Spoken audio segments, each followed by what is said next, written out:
Good evening everybody, myself Rajiv sir from Fusis Foundation classes and Fusis offline and online classes।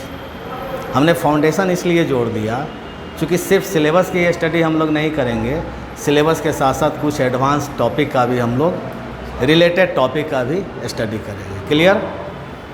और आपको मैं chemistry subject से related हूँ, chemistry subject मैं आपको पढ़ाऊँगा। केमिस्ट्री सब्जेक्ट में 10th बोर्ड के लिए, CBSE बोर्ड के लिए कितने चैप्टर का स्टडी करनी है? फर्स्ट चैप्टर है आपका chemical reaction and equation. Second chapter क्या है आपका? Very good. थर्ड चैप्टर बोलिए। Very good. Fourth chapter and 5 chapter,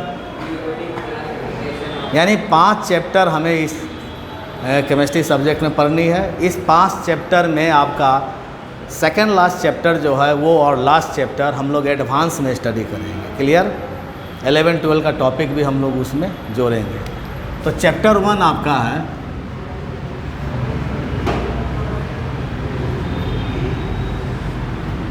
chemical reaction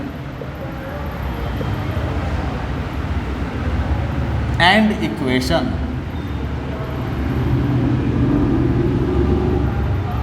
इस चैप्टर के बारे में हम लोग स्टडी करेंगे।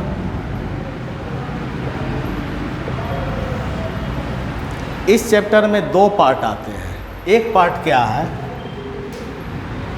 केमिकल रिएक्शन क्या होता है, और दूसरा पार्ट क्या है? केमिकल इक्वेशन क्या होती है। ओके, सबसे पहले केमिकल रिएक्शन को समझे हम लोग। हमने एक टुकड़ा कोयले का लिया, दिस इज कोल। कोयला का टुकड़ा लिया हमने।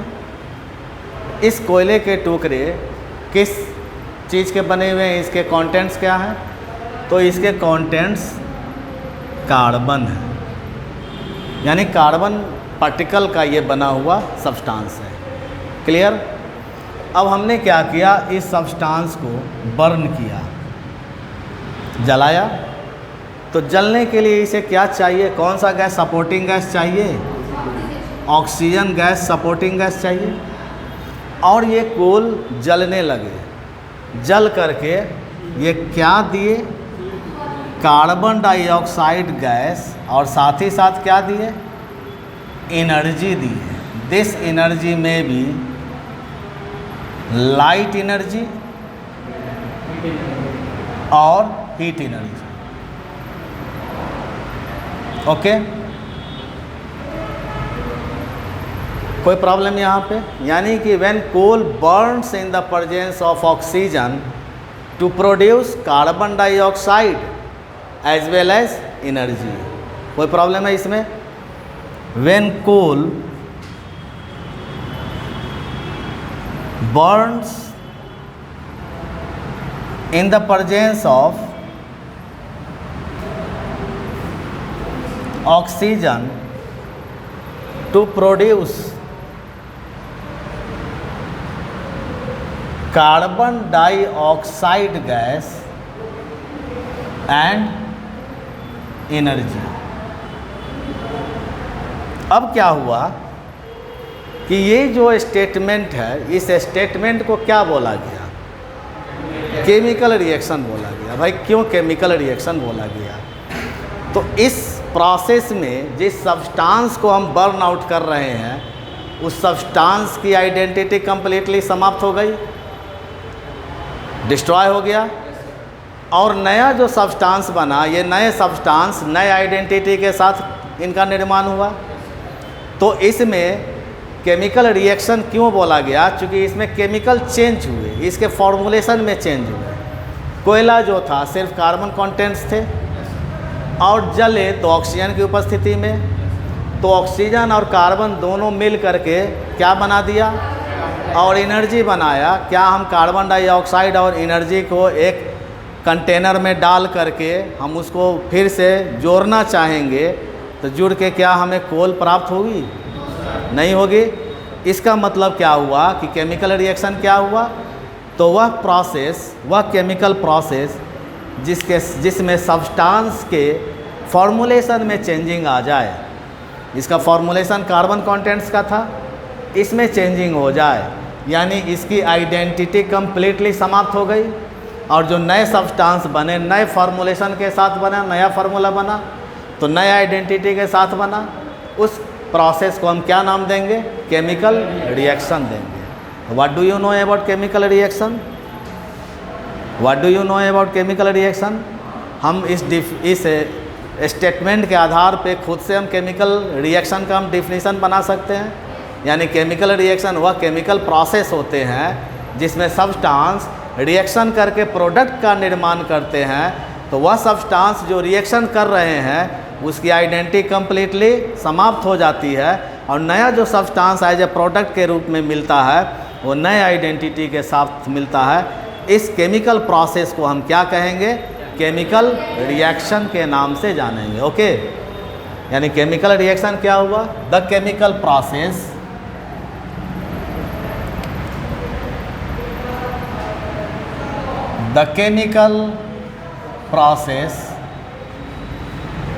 in which substances reacts each other to form product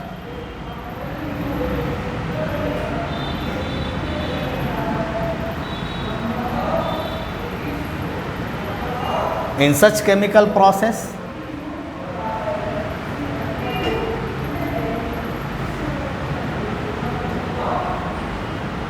the identity of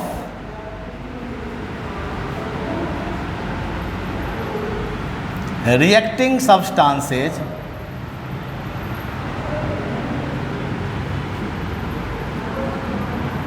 completely destroyed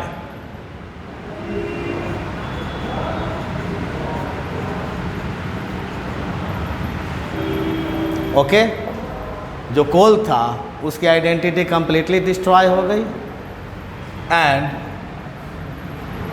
new substance is formed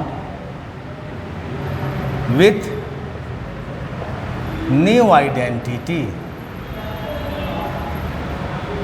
such chemical process is known as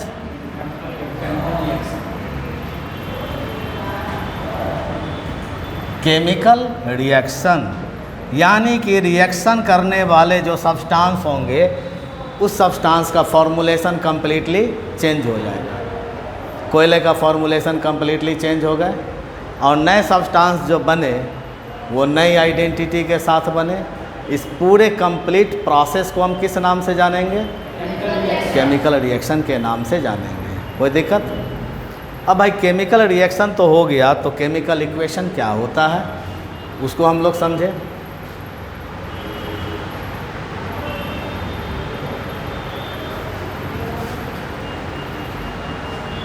chemical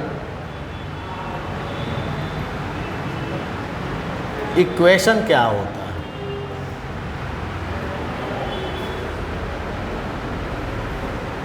तो केमिकल रिएक्शन कैसा प्रोसेस है? इस केमिकल प्रोसेस का रिप्रेजेंटेशन फिजिकल प्रोसेस में होगा। Physically chemical reaction को physically represent करने का जो प्रोसेस होता है उस प्रोसेस को क्या कहेंगे हम? Chemical equation. The representation of chemical reaction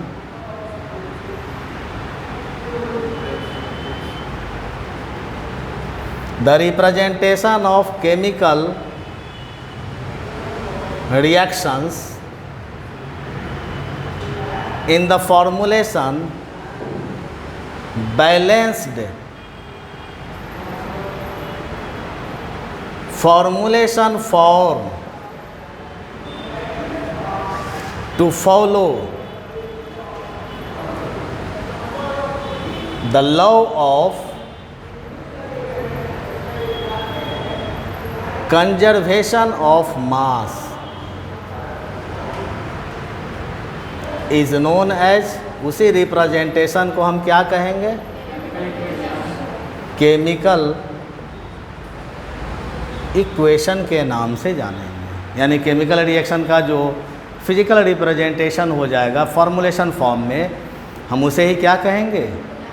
अब एक पॉइंट ध्यान दीजिए, जब कोयला जलेंगे तो दो तरह का गैस बन सकता है, एक कार्बन डाइऑक्साइड गैस और एक कार्बन मोनोऑक्साइड गैस, दोनों बन सकते हैं। जब कार्बन को ऑक्सीजन ज़्यादा मिलेंगे जलने के लिए तो कार्बन डाइऑक्साइड बनावेंगे, जब कार्बन को ऑक्सीजन मिलेंगे लेकिन ज़्यादा अमाउंट में नहीं मिला, सफिशिएंट अमाउंट में मिला, तब क्या बनाएंगे, कार्बन मोनोऑक्साइड बनाएंगे।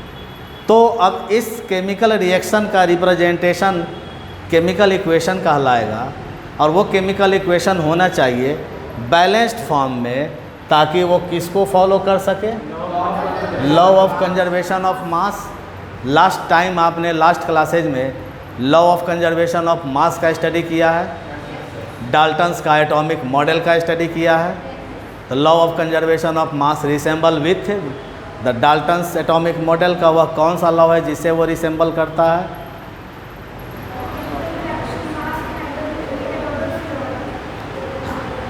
यस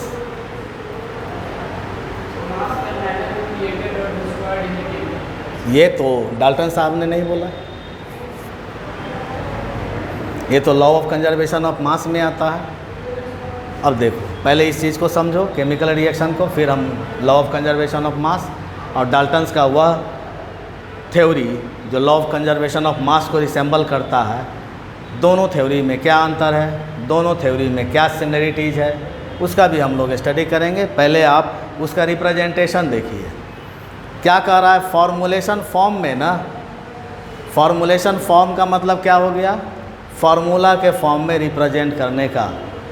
तो कोल का क्या फार्मूला होता है, C।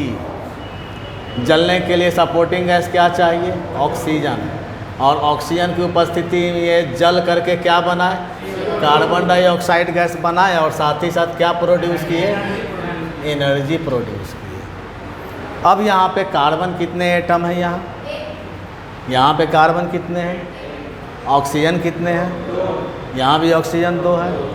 कार्बन का मास कितना होता है, 12 ग्राम। ऑक्सीजन का मास तो 16 × 2, 2 ऑक्सीजन है, 32 ग्राम। तो मास ऑफ रिएक्टेंट ये क्या कहलाया, ये रिएक्टेंट्स कहलाया। रिएक्टेंट्स किसे कहेंगे हम, ये सारी चीज़ों को हम लिखावेंगे, अभी समझ लीजिए वर्बली। रिएक्टेंट्स किसे कहेंगे, वह सब्सटेंस जो केमिकल रिएक्शन में, केमिकल प्रोसेस में रिएक्शन कर रहा है, हम उस सब्सटेंस को क्या कहेंगे, और इस सब्सटेंस को क्या कहेंगे हम, केमिकल रिएक्शन के बाद जो सब्सटेंस बना उस सब्सटेंस को हम क्या कहेंगे, प्रोडक्ट कहेंगे। क्लियर। तो ये रिएक्टेंट का मास कितना हो गया, तो मास ऑफ रिएक्टेंट R से रिप्रेजेंट करेंगे रिएक्टेंट को, इक्वल टू कितना हो गया, 44 ग्राम हो गया। तो भाई मास ऑफ प्रोडक्ट हम देखते हैं, कार्बन का मास कितना ग्राम होता है, 12 ग्राम। 2 ऑक्सीजन है तो दोनों ऑक्सीजन का मास 32 ग्राम। तो मास ऑफ रिएक्टेंट क्या हो गया, मास ऑफ प्रोडक्ट बराबर 44 ग्राम। तो law of conservation of mass क्या कहता है, the mass of reactant is equal to mass of product, या नहीं तो mass of product is equal to. तो according to law of conservation of mass, mass of reactant 44 gram is equal to mass of product कितना हो गया। तो this reaction follow the law of conservation of mass और not, okay. And second equation में हम देख रहे हैं क्या कि कार्बन मोनोऑक्साइड भी बन सकते हैं, when coal burns to produce either carbon dioxide और कार्बन मोनोऑक्साइड ऑल्सो। तो when C burns in the presence of oxygen to produce carbon monoxide as well as, कोई प्रॉब्लम। यहाँ पे कार्बन का मास कितना हो गया, ऑक्सीजन का मास कितना हो गया, तो मास ऑफ रिएक्टेंट बराबर,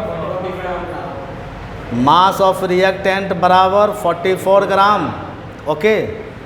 एंड इसका मास कितना हो गया, इसका मास, तो मास ऑफ रिएक्टेंट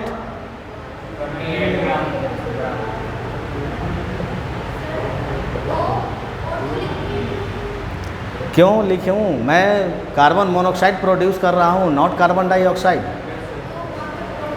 क्या हो गया, अगर 2 कर देंगे तो फिर भी तो 12 दूना 24 ग्राम, यहाँ कार्बन 2 है क्या, नहीं है ना, तो बैलेंस फॉर्म में क्यों लिखेंगे हम, क्यों हम केमिकल इक्वेशन को बैलेंस फॉर्म में लिखेंगे, वही तो बतानी है ना, कितना ग्राम है ये, तो दोनों को मिला दिया तो कितना ग्राम हो गया, 28 ग्राम। तो क्या ये equation law of conservation of mass को फॉलो करता है, तो नहीं फॉलो कर रहा है। जब नहीं फॉलो कर रहा है इसका मतलब ये रिप्रेजेंटेशन इक्वेशन जो है सो सही है या गलत है, गलत है। सही कौन सा होना चाहिए, ये सही होना चाहिए।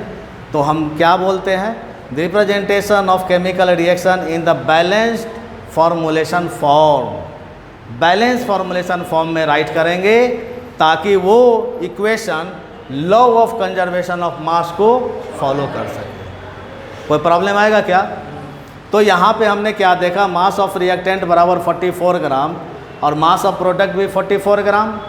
दैट मीन्स कि this equation follow the law of conservation of mass, but in this reaction carbon burns in the presence of oxygen to produce carbon monoxide. The mass of reactant बराबर 44 gram but mass of product बराबर 28 gram. तो ये equation law of conservation of mass को follow करेगा या नहीं, तो last में हमको क्या चीज़ में लिखना है ताकि वो law of conservation of mass को फॉलो करेगा। तो C plus O2 equal to CO2 plus energy को छोड़ दो। तो यहाँ ऑक्सीजन कितने अमाउंट में है, यहाँ ऑक्सीजन कितने अमाउंट में है, बैलेंस फॉर्म में आ रहा है, लेकिन कार्बन कितने अमाउंट में आ रहे हैं, यहाँ भी कार्बन एक अमाउंट में है। अगर कार्बन मोनोऑक्साइड बना तो यहाँ ऑक्सीजन कितने आ रहे हैं, तो अगर हम इसको 2 से मल्टीप्लाई कर देंगे तो 2 ऑक्सीजन हो जाएगा। तो कार्बन कितने हो गए प्रोडक्ट में, यहाँ कार्बन कितने हैं, तो यहाँ भी अगर 2 से मल्टीप्लाई कर देंगे तो कार्बन एटम कितने ही आ रहे हैं, प्रोडक्ट में भी 2 आ रहे हैं, ऑक्सीजन कितने आ रहे हैं, प्रोडक्ट में भी 2 आ रहे हैं। आपका बैलेंस फॉर्म में आया। ये बैलेंस करने का जो सिस्टम है वो सिस्टम मैं आपको आगे बताऊंगा, लेकिन पहले हम इक्वेशन को देख रहे हैं। अब यहाँ पे 12 दूना 24 ग्राम मास हो गया, 16 दूना 32 ग्राम हो गया, यहाँ भी 12 दूना 24 ग्राम, 16 दूना 32 ग्राम। तो यहाँ मास ऑफ प्रोडक्ट कितना आया, मास ऑफ रिएक्टेंट,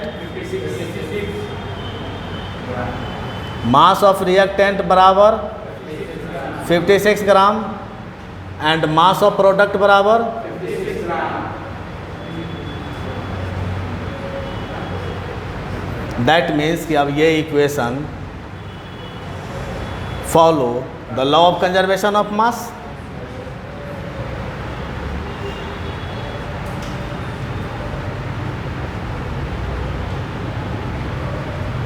कंजर्वेशन ऑफ मास। तो केमिकल रिएक्शन को जो रिप्रेजेंट करने का सिस्टम होता है फिजिकली, कॉपी पे हम लोग जो उसको फॉर्मुलेशन फॉर्म में रिप्रेजेंट करते हैं, वही क्या कहलाता है, केमिकल इक्वेशन। और ऐसा हम रिप्रेजेंटेशन करेंगे ताकि दोनों तरफ, रिएक्टेंट और प्रोडक्ट के तरफ, दोनों तरफ का मास इक्वल होना चाहिए। तो मास इक्वल तब होगा जब एटम दोनों साइड के इक्वल होंगे, वही प्रॉब्लम होगा। चलो फटाफट इसको राइट कर लो।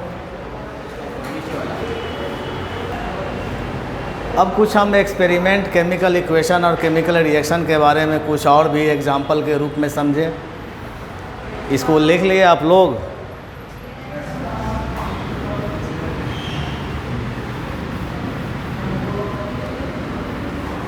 एक पॉइंट आ रहा है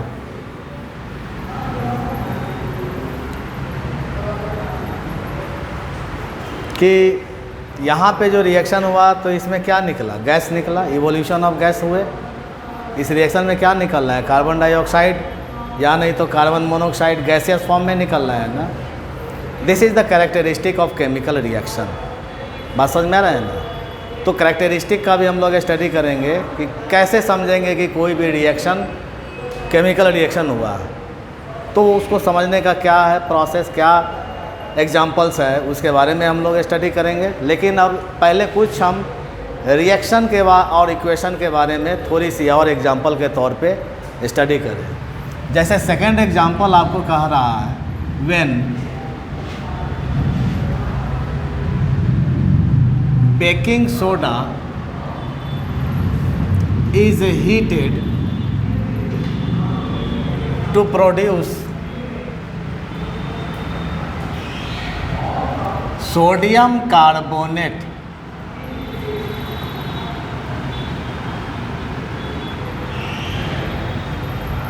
carbon dioxide gas and water। Clear? यानी कि जब बेकिंग सोडा किसे बोलते हैं? NaHCO3। This is sodium bicarbonate. कोई प्रॉब्लम है? तो सोडियम बाइकार्बोनेट को जब हीट किया गया तो क्या बना? सोडियम कार्बोनेट बना, कार्बन डाइऑक्साइड गैस बने और वाटर बने। तो इस स्टेटमेंट को हमने क्या बोला? This is chemical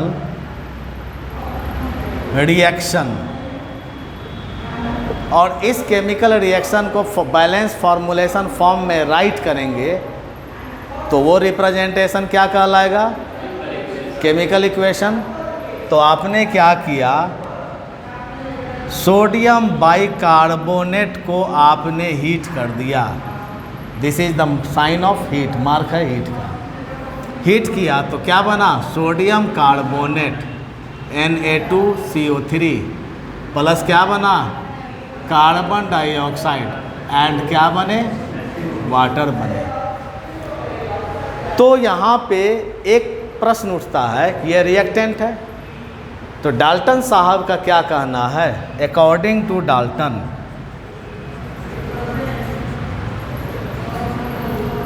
during chemical reactions atoms are neither created nor destroy. Chemical reaction में एटम न ही उनका निर्माण होता है नए एटम का, न ही एटम का डिस्ट्रॉय होता है, but rearrange to form products during chemical reaction. यहाँ तो हमने law of conservation of mass के आधार पे हमने देखा यहाँ पे। अब यहाँ पे according to Dalton's atomic theory के आधार पे हम समझ रहे हैं इस केमिकल रिएक्शन और इक्वेशन को।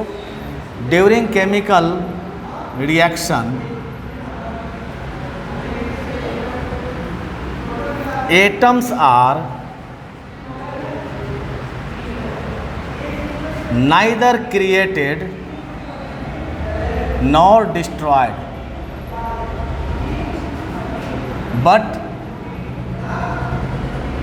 rearrange to form products। समझ में आ रही है ना? ये किनका कहना है? डाल्टन साहब का, कि जो केमिकल रिएक्शन हो रहे हैं उस केमिकल रिएक्शन में जो रिएक्टिंग सब्सटेंस होते हैं, जो पुराने एटम्स हैं, ये डिस्ट्रॉय नहीं हो रहे हैं, न ही नए एटम का निर्माण हो रहा है, लेकिन इसमें रीअरेंज हो रहे हैं। एटम्स का रीअरेंजमेंट हो रहा है और रीअरेंजमेंट हो करके क्या बनाया? प्रोडक्ट का निर्माण किया। तो भैया प्रोडक्ट में सोडियम कितने हैं और रिएक्टेंट में सोडियम कितने हैं? तो रीअरेंज कैसे हो जाएगा? जब दोनों तरफ अमाउंट ऑफ एटम्स सेम होंगे तब ना रीअरेंज होंगे। सेम आपको कर देना है बेटा। यहाँ अगर आपने 2 ऐड कर दिया, 2 से मल्टीप्लाई किया, तो सोडियम अब इसमें कितने आ गए रिएक्टेंट में? अब प्रोडक्ट भी कितने आ गए? 2 आ गए। हाइड्रोजन कितने हैं रिएक्टेंट में? प्रोडक्ट में हाइड्रोजन कितने हैं? कार्बन कितने हैं रिएक्टेंट में? तो कार्बन यहाँ 1 2 आ रहे हैं, 2 कार्बन भी आ रहे हैं, बट ऑक्सीजन 3 × 2 6 आ रहे हैं। 3 2 5 1 6, यानी कि ये भी इक्वेशन आपका law of conservation of mass को तो अब मेंटेन कर रहा है कि नहीं। According to Dalton's atomic theory ये भी इक्वेशन आपको फॉलो कर रहा है कि नहीं कर रहा है, यानी कि law of conservation of mass according to Dalton's atomic model किस मॉडल को रिसेंबल कर रहा है, इसी थ्योरी को रिसेंबल कर रहा है ना, एटॉमिक थ्योरी। ये एक स्टेटमेंट है डाल्टन का एटॉमिक थ्योरी का। क्या स्टेटमेंट है? During chemical reaction atoms are neither created not destroyed but rearrange to form product. तो रीअरेंज तब ना होंगे जब दोनों तरफ एटम की संख्याएं सेम होंगी। एक तो हमने ये देखा law of conservation of mass के आधार पे फाइंड आउट करो सोडियम का मास कितना हो जाएगा। 2 सोडियम है तो 1 सोडियम का मास 23 ग्राम इंटू 2 कर देंगे, कितना हो गया? 26 ग्राम हो गया। हाइड्रोजन 2 आ रहे हैं, इनका मास 2 ग्राम। कार्बन कितने आ रहे हैं? हाँ,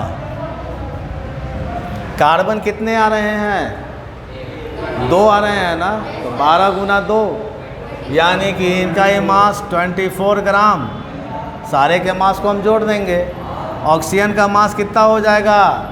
16 गुना 3 बराबर 16 गुना 3 48 ग्राम। 48 ग्राम। अब इस सारे को जोड़ करके बताइए कितना ग्राम हो गया रिएक्टेंट का मास?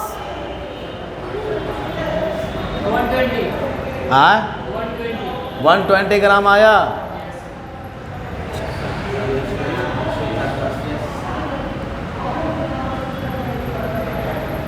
वन 120 ग्राम किसका मास आया? मास किसका आया? 120 ग्राम। तो मास ऑफ रिएक्टेंट हो गया। प्रोडक्ट का मास बोलो। सोडियम का मास कितना ग्राम हो जाएगा? 46 ग्राम प्लस कार्बन का मास प्लस ऑक्सीजन का मास बराबर कितना हो गया मास सोडियम कार्बोनेट का?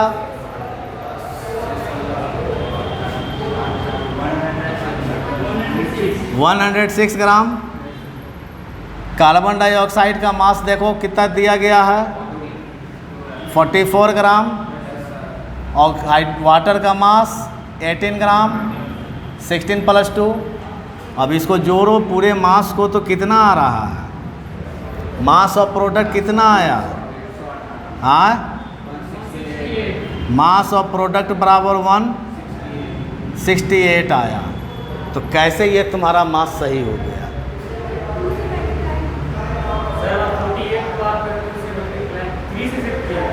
किसको? यस, तो 16 3 48 48 हो गया। कार्बन का मास 12 ग्राम, एक कार्बन है। ऑक्सीजन का मास 46 ग्राम। तो इस तीनों को जोड़ा तो कितना आया? 106। 8 2 10 6 16 का 6 बचा 1 4 1 5 1 6 4 10 106 ग्राम आया।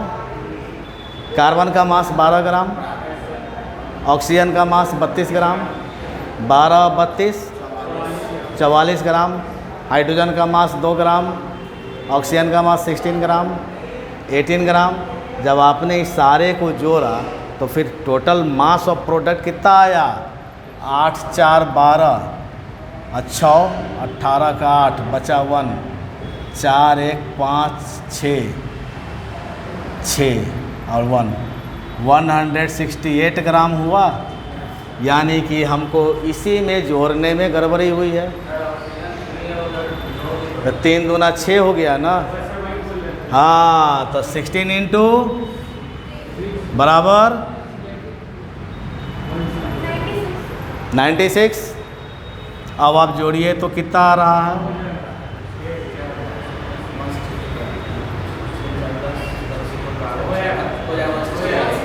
आया या नहीं आया? कहीं ना कहीं गड़बड़ी कहाँ पे हो रही थी कैलकुलेशन में? 168 ग्राम आया। तो according to law of conservation of mass भी आपका ये सही हो गया, अकॉर्डिंग टू डाल्टन भी ये आपका सही हो गया, कोई problem? This representation is known as, this statement is known as chemical reaction and this statement is represented in the balanced formulation form known as, तो ये क्या कहलाया? केमिकल इक्वेशन कहलाया। कोई प्रॉब्लम है केमिकल रिएक्शन एंड इक्वेशन में?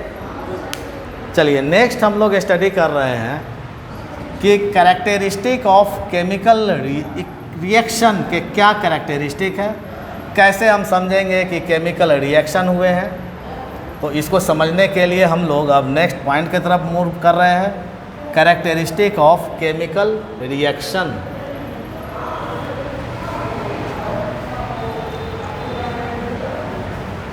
Evolution of gas, अभी gas निकला, कोई भी सब्सटेंस जल रहा है तो जलने के बाद क्या रिलीज कर रहा है?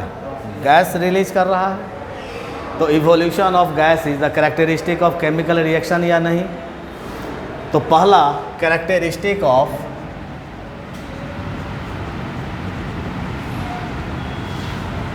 केमिकल रिएक्शन,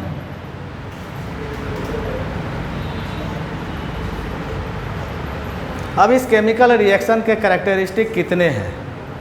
तो कुछ कैरेक्टरिस्टिक का हम लोग पॉइंट आउट करते हैं, नेक्स्ट क्लासेज में इसको हम लोग एक्सप्लेन करेंगे। पहला, इवोल्यूशन ऑफ गैस। हम देखेंगे इस पॉइंट में कि जब गैस रिलीज कर रहे हैं तो उस रिएक्शन को, उस प्रोसेस को क्या कहेंगे हम? Chemical reaction. कुछ एग्जांपल्स के माध्यम से भी सुनेंगे। Second, change in the colour, अगर कलर में चेंजिंग आ गए तो वो क्या कहलाएगा? Chemical reaction. तीसरा, फॉर्मेशन ऑफ पीपीटी, अगर प्रेसिपिटेट इंसॉल्युबल सब्सटेंस का फॉर्मेशन होगा तो हम क्या कंसीडर करेंगे? Chemical reaction. चौथा, change in the physical state, chemically not physically, change in the physical